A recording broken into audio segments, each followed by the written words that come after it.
मौका दीजिए। आपने जो बात की ना वो मेरे दिल पे अजीब सी लगी है। आपका इतनी अभी देखिए, अभी ये बहुत खुश होंगे, अभी हम शो करने जा रहे हैं उसके बाद इनकी और मेरी ज़िंदगी में एक वाज़ेह फ़र्क आता है जो मुझे खलता है। आप यकीन जानिए मुझे खलता है। ये क्या, ये चले ठीक है, क्लास डिफरेंसेस हर जगह होते हैं, मैंने मान लिया ठीक है, लेकिन बेसिक नेसेसिटीज़ तो पूरी हो। मेरा बच्चा, मेरी बेटी एक बहुत अच्छे स्कूल में जाए और मेरे साथ जो मेरे लिए काम कर रहा है उसकी बेटी किसी छोटे स्कूल में, ये क्या बात है? She has an equal right to the same education as my own daughter. जो मेरी बेटी, जिस स्कूल में मेरी बेटी जाती है उसी स्कूल के अंदर किसी भी बेटी का हक है।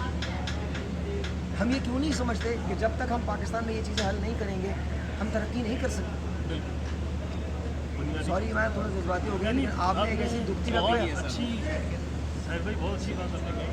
बल्कि मैं तो ये समझता हूँ कि आपकी जो अपनी पर्सनैलिटी है, आपके हम ख्याल कुछ लोग आपके जैसे इकट्ठे हो जाए, एक ग्रुप बने, तो आप लोग यार आप लोग आ जाए, मैं तो आपको कह रहा हूँ, मैं तो थक गया हूँ।